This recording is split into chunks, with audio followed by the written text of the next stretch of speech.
Bora trabalhar, meus líndios e líndias! Espero que vocês estejam com muita saúde. Lembra de lavar a mão, bem lavado com sabão, várias vezes ao dia, álcool gel quando necessário, quando não der para lavar a mão. Mantenham quarentena, meu povo. Grande beijo para vocês. Vamos começar mais uma aula aí agora falando sobre mapas, tipos de projeções de mapas. Cartografia, visões de mundo. Chegamos ao ponto máximo da aula de cartografia, onde nós vamos falar dos mapas. Beleza? Começamos com este mapa aqui, ó, falando de visão de mundo, hein? E aí, qual é o problema com esse mapa? Ah, Paquito, ele tá de ponta cabeça. Ponta cabeça? Fala isso pra Mafalda. A Mafalda chegou lá, viu a amiguinha Liberdade na sala do lado e falou assim: mas Liberdade, você tá pondo o mapa ao contrário. Olha a Liberdade pondo o mapa ao contrário ali. Aí a Liberdade, cheia de conhecimento cartográfico sobre visões de mundo, ela fala: mas ao contrário em relação ao quê? O planeta está no espaço. No espaço não tem em cima nem embaixo, não tem de cabeça para cima, cabeça para baixo, de ponta cabeça. Esse negócio do hemisfério norte ser o hemisfério de cima é só truque psicológico inventado por eles, que estão em cima, para nós que estamos embaixo continuarmos acreditando que estamos embaixo. O pior é que se a gente continuar acreditando que está embaixo, a gente continua embaixo. A partir de hoje acabou-se. Olha a cara da Mafalda. Mafalda sai até tonta, volta para a sala dela, aí o professor pergunta: Mafalda, onde você estava? Ih, professor, não sei. Só sei que alguma coisa acabou de acabar. O que acabou de acabar, lindezas? Ah, essa visão aqui é uma ruptura desta visão aqui. A visão nortista, norte superior, mundo rico, mandando, pisando na cabeça do mundo pobre. É uma ruptura também, de certa maneira, dessa visão eurocêntrica, em que a Europa é o centro de tudo, é o centro do planeta. Essa ruptura vem com, por exemplo, um mapa que apresenta essa visão sulista. Em vez de visão nortista, esse mapa tem uma visão sulista. Ele é o único mapa que rompe com esses paradigmas ideológicos? Claro que não. Dá uma olhada neste mapa aqui do Japão. Notem que no centro do globo nós temos o Japão. O Japão é o centro do mundo, então esse mapa não é eurocêntrico, pelo contrário. A Europa está lá no cantinho do mundo, né? Colocada para escanteio. Esse mapa é nipocêntrico, a visão japonesa de mundo. É nortista ainda, é bem verdade, mas ele é nipocêntrico pelo menos, né? Não é eurocêntrico. Agora olha este mapa upside down, que é uma visão de mundo a partir da Austrália no centro do planeta. Pois é um mapa em que a Austrália se coloca como centro do mundo. Ele é um mapa que rompe com o nortismo, ele é um mapa que rompe inclusive com o eurocentrismo. Então também é um mapa de ideologia diferente. Bom, já falamos um pouco dessa carga ideológica que os mapas trazem consigo. Vamos ver historicamente essas cargas ideológicas? Numa época em que o povo acreditava em que a Terra era plana e que as doenças eram obras divinas e que não tinha muita importância porque Deus ia salvar. Tipo ontem? Não. Século 12, 13, 14. A Europa era o centro de tudo porque era o mundo, não existia nada além da Europa. Então eles acreditavam que o mundo era uma pizza, cercada por mares tenebrosos, com o mar Mediterrâneo dividindo essa parte de cima, que seria a Europa, da parte de baixo, que seria um pedaço da África conhecida e um pedaço da Ásia conhecida. Pois é, não existia nada além disso. E a Europa estava acima e perto dos anjinhos de Deus, enquanto o resto estava lá embaixo, perto do inferno. visão ideológica de mundo. O mapa melhorou. Nós temos este segundo mapa aqui ainda pré-grandes navegações. Mantém a ideia de Europa centro do mundo, mantém a ideia de nortismo, mantém a ideia de que a Europa está perto dos querubins de Deus, enquanto África e Ásia estão mais perto do inferno. De qualquer maneira, esses mapas eles traziam uma carga ideológica que rompe-se com a descoberta de novas regiões do globo, né? Quando o globo se torna maior e mais conhecido com as grandes navegações, o mapa do mundo fica mais completo. Porém, ele mantém o nortismo, visão ideológica ainda dominante hoje, e ele ainda mantém o eurocentrismo, visão da maior parte dos mapas ainda hoje.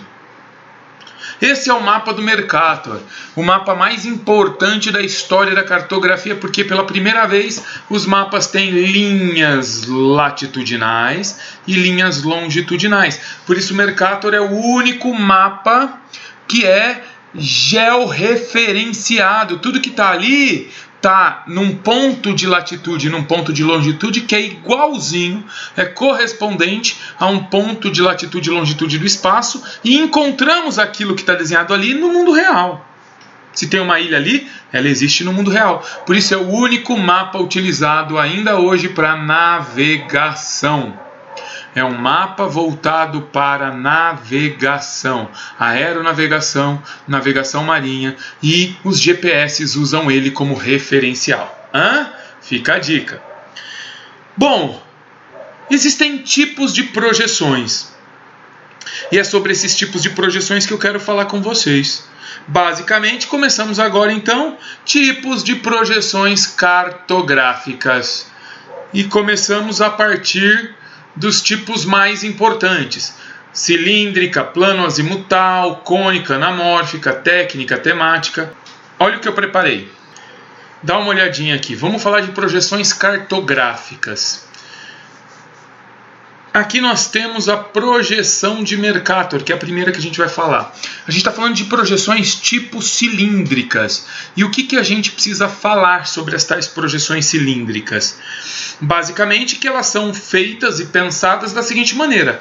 Pegamos aí o globo, que é uma esfera tridimensional, e que essa esfera tridimensional, então, na nossa mente de cartógrafo, vai ser desenhada a partir da imaginação que temos de colocar o planeta envolto numa folha, formando assim um cilindro. Daí o nome projeções de tipo cilíndrico. Bom, e aí o que a gente precisa fazer? A gente tem que pegar algo que é tridimensional e esférico e desenhar em algo que é bidimensional. Obviamente que isso vai trazer grandes distorções, né? Porque a forma vai mudar. Nós vamos pegar meridianos que se encontram no polo e vamos desenhar em áreas quadradas. Isso quer dizer que, além de distorcermos, porque a gente está desenhando algo tridimensional em algo bidimensional, a gente ainda vai transformar algo que na realidade é angular, porque se encontra no meridiano, no polo, os meridianos se encontram no polo, e a gente vai desenhar eles como se eles fossem paralelos. E aí, olha só o que vai acontecer com um objeto que esteja em média latitude, pensando que aqui embaixo, no nosso triângulo meridional aí, de meridianos, seria o Equador, e lá em cima, no encontro entre as linhas laterais meridianas, seria o polo. O que vai acontecer com essa média latitude? Dá uma olhada. Quando a gente transforma o triângulo em um quadrilátero, né, a gente vai distorcer o que está desenhado na superfície. E essa distorção acaba refletindo na forma e tamanho dos países do planeta. Por isso que, olha só, os países que estão em alta latitude acabam se distorcendo e se tornando muito grandiosos, enquanto os que estão em baixa latitude sofrem menor distorção. O método cilíndrico força isso, e um dos principais cartógrafos do mundo criou um modelo de mapa, o Mercator, criou um modelo de mapa que prioriza as formas, quer que as formas do planeta sejam maravilhosamente perfeitas. Para isso ele se permite distorcer os tamanhos. Então vejam um mapa moderno do Mercator. Vocês viram agora há pouco o mapa de 1578 do Mercator. Seguindo aquela lógica daquele mapa, temos este. Vejam que a Groenlândia é muito maior do que o Brasil e que a América do Sul, mas na verdade o território da Groenlândia é de 1/4 do território da América do Sul. Então a gente consegue perceber aí que existe uma grande diferença, uma grande distorção nos tamanhos. É uma aposta do Mercator, distorcer os tamanhos, mas manter as formas. Por isso que a projeção dele é uma projeção de base cilíndrica, que é o tipo dela, com características conformes. Dá uma olhada aqui embaixo. Distorce os tamanhos, mas mantém as formas, exatas como na realidade. Ah, Mercator, não podemos ignorar isso, hein? Beleza? Bom, então vejam só, a gente consegue ver os tamanhos distorcidos e reais e as formas muito bonitinhas, desenhadas com certa qualidade.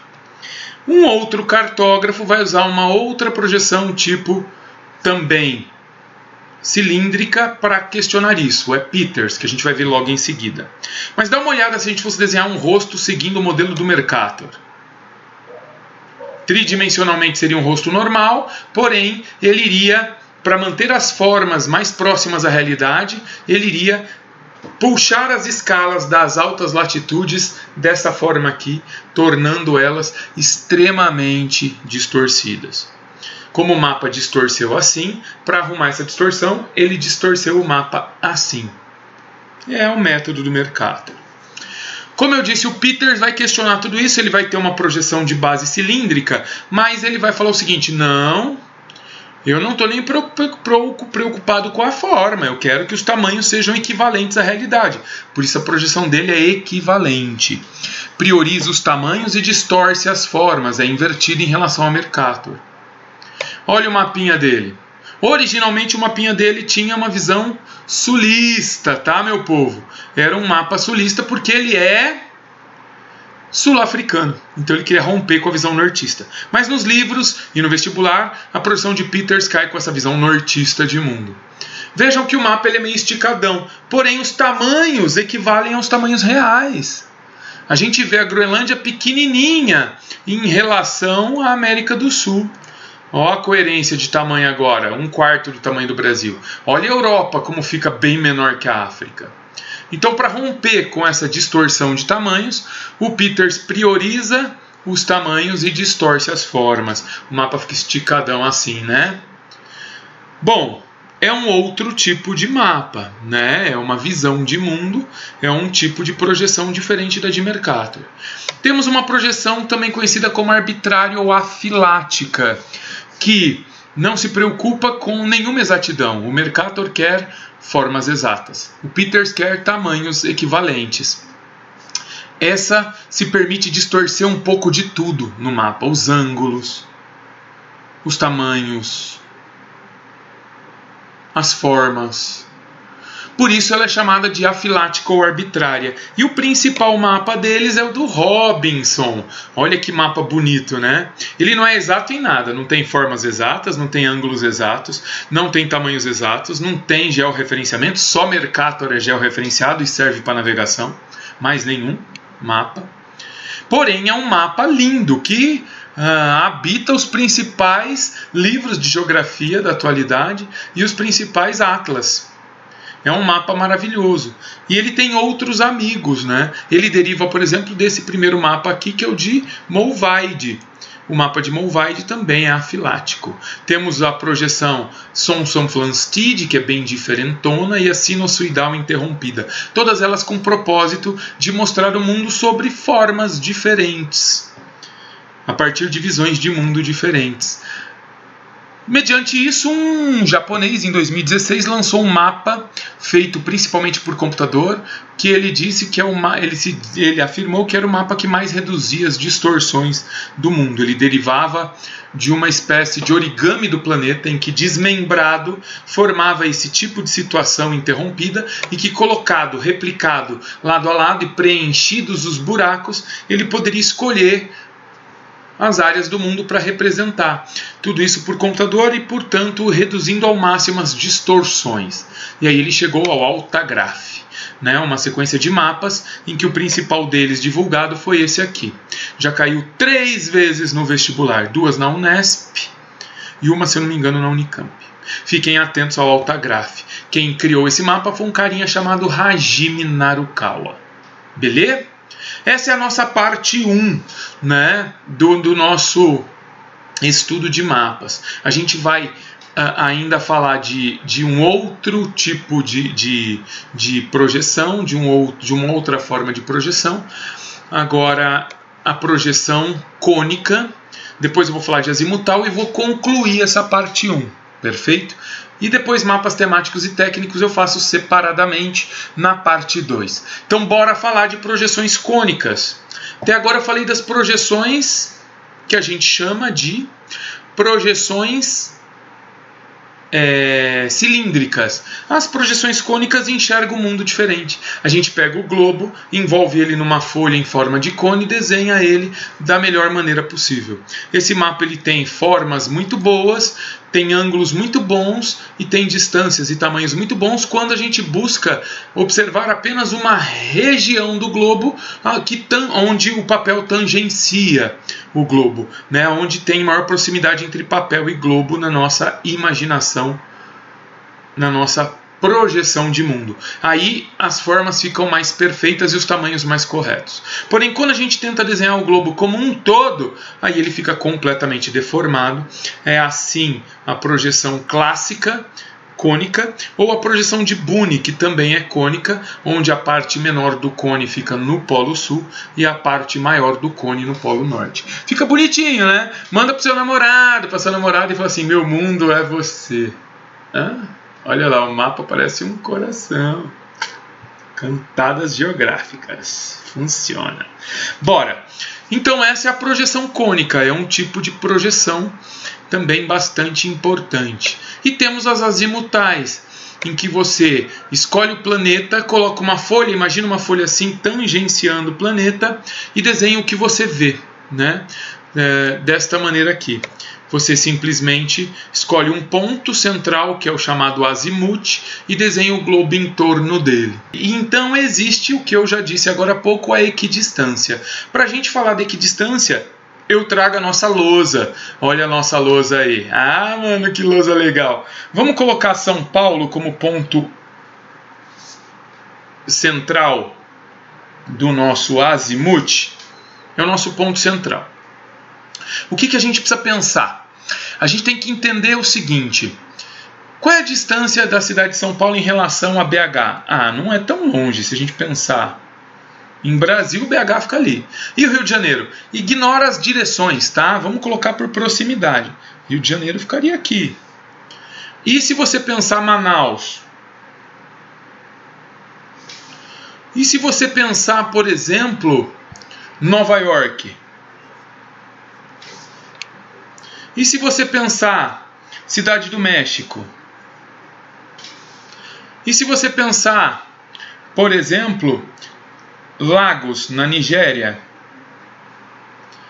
O que a gente está fazendo? A gente está colocando cidades do mundo em torno de São Paulo de qualquer maneira? Não. Imagina que o cartógrafo escolheu exatamente a distância entre BH e São Paulo, usando a escala que fica aqui embaixo no mapa e convertendo em centímetros a distância real em distância no mapa. Então, existe uma distância igualitária entre São Paulo e BH, ao que temos aqui no mapa e o que existe na realidade. Por isso o mapa é equidistante. E aí o mundo vai sendo desenhado em torno de São Paulo, gerando esse tipo de situação aqui, né? Um mapa que vai ser circular, redondo, porém vai ser equidistante. Cada cidade desenhada em torno deste ponto central, deste azimute, ele equivale a uma distância real, a uma distância que de fato essa cidade possui em relação ao resto do que foi desenhado em volta dela no mundo real. Então dá uma olhada aqui, como fica estranho o mapa, né? Aqui nós temos Pearl Harbor como azimuth e tudo que foi desenhado em volta dela segue seguindo o padrão, né, da escala do mapa, uma distância real. Se eu medir em relação ao azimuth sempre a distância do Polo Sul ao azimuth e converter com a escala do mapa, vai ser a distância real. E aqui o azimuth mudou, o azimuth é Delhi, na Índia, e aí o mundo foi desenhado em torno dessa noção azimutal equidistante. Então isto é o que classifica o mapa de azimutal equidistante. Lindezas, eu vou ficando por aqui nesse vídeo, ele já está com 21 minutinhos, a nossa parte 1 para aqui, a nossa parte 2 começa a partir daqui, tá bom? Mas para organizar vocês, de repente você precisa ir no banheiro, lavar a mão, passar o álcool gel, bora lá, é a hora de fazer, tá bom? Beijo no coração, um grande, até daqui a pouco. Tchau!